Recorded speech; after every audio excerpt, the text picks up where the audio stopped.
France is pitching a bold international stabilisation mission to take over security in Gaza, disarm Hamas, and pave the way for Palestinian elections, while Israel continues its devastating offensive. Macron's plan, which hinges on Arab support and a two-state framework, faces Israeli resistance and a ticking clock. Will this be a blueprint for peace or another diplomatic mirage?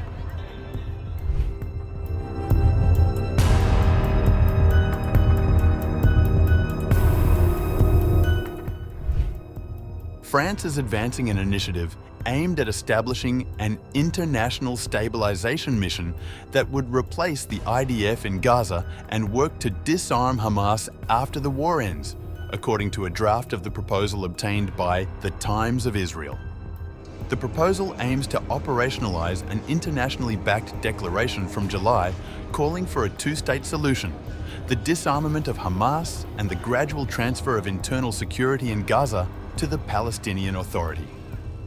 The proposal envisions several states leading the transitional force and specifically names Egypt, Jordan, Saudi Arabia, the United Arab Emirates and Qatar as preferred candidates. The draft states that the force would ideally take the form of a United Nations peacekeeping operation, PKO, or a special political mission, SPM, which would be officially neutral, have more international legitimacy, and operate under a clear set of principles. The mission would be funded by voluntary donors, such as Gulf countries, through a dedicated trust fund rather than through mandatory contributions, the draft says. Notably, the proposal suggests that the mission could be deployed before an end to the war in Gaza, but it specifies that securing a ceasefire agreement ahead of time is most preferable. The draft envisions a two-phase deployment, ideally beginning after a ceasefire is reached, with the objectives of the force stated as ceasefire monitoring, protection to the Palestinian civilian population, gradual disarmament of Hamas, and facilitation of humanitarian access and delivery of basic services in coordination with the PA and UN agencies. In Phase 2, which is characterised as medium to long term, the international force will focus on capacity building support for a future Palestinian state, drawing lessons from similar UN missions in Kosovo and East Timor. The stabilisation mission will also assist preparations for Palestinian elections across Gaza and the West Bank and coordinate reconstruction efforts in the Strip. However, the French proposal says it will initially be deployed in Gaza only. Meanwhile, Israel could well be a roadblock to the plan, given that Tel Aviv has been adamant in its opposition to a PA role in Gaza, let alone letting an international force operate in the West Bank. French President Emmanuel Macron said in an interview on September 21st at CBS's Face the Nation that he has been engaging the US and Blair regarding Paris's proposal.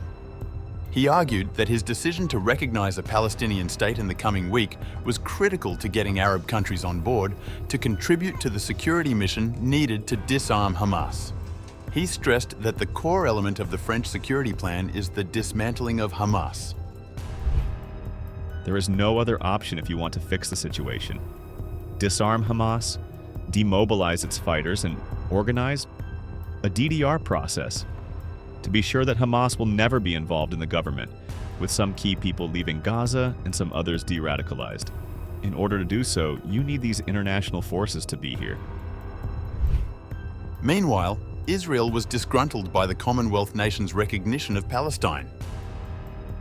It said that the recognition of the Palestinian state by Commonwealth countries is a reward for Hamas.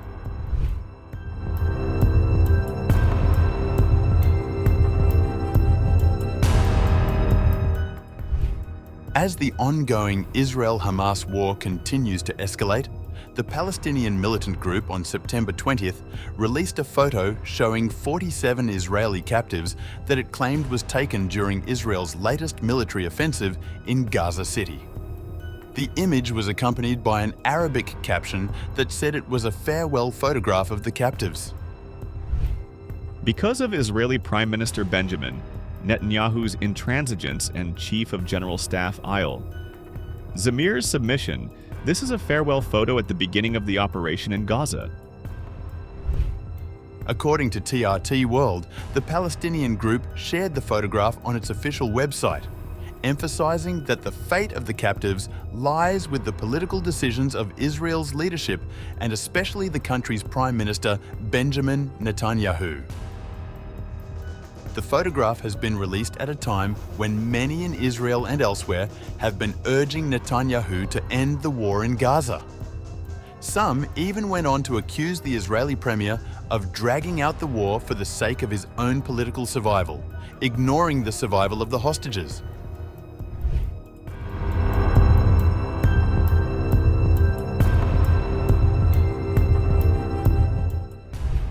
As the world debates peace in Gaza, the Israeli military killed at least 25 members of the same family in the Sabra neighborhood of Gaza City. A group of homes were bombed in the early hours of September 21st by Israeli warplanes in the Sabra neighborhood. At least 17 people have been rescued in the aftermath of the strike, and rescue work was ongoing as people and emergency responders dug with their hands, and family members at the scene said they feared as many as 50 people were trapped under the rubble. The Palestinian family made an urgent appeal for help to try to free others still trapped. Family members at the scene said they could still hear voices from the rubble. Footage circulating online showed casualties being rushed away in a small vehicle surrounded by people. The video below shows a mother crying out that she lost all of my children in the Israeli attack in the Sabra neighborhood, located south of Gaza City. Intensive Israeli airstrikes also targeted the Shati refugee camp in western Gaza City and the Tal al-Hawa neighborhood, southwest of Gaza City. Raids were also reported on the Laval Tower in the Nasser district and on a house next to the tower. Meanwhile, amid Israel's ramped-up offensive in Gaza, Pope Leo called for peace. My dears, I appreciate your initiative and many others throughout the church that express closeness to our brothers and sisters who are suffering in that martyred land. With you and with the pastors of the churches in the Holy Land, I repeat, there is no future based on violence, on forced exile, on revenge. People need peace. The Holy Father made his remarks immediately following the Angelus on September 21st, offering his first greetings to representatives of various Catholic associations committed to solidarity with the people of the Gaza Strip.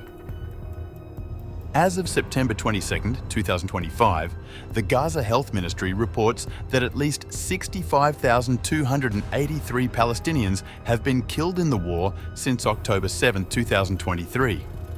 The total number of casualties is believed to be significantly higher due to thousands of people missing and presumed dead under the rubble. At least 166,575 Palestinians have been injured.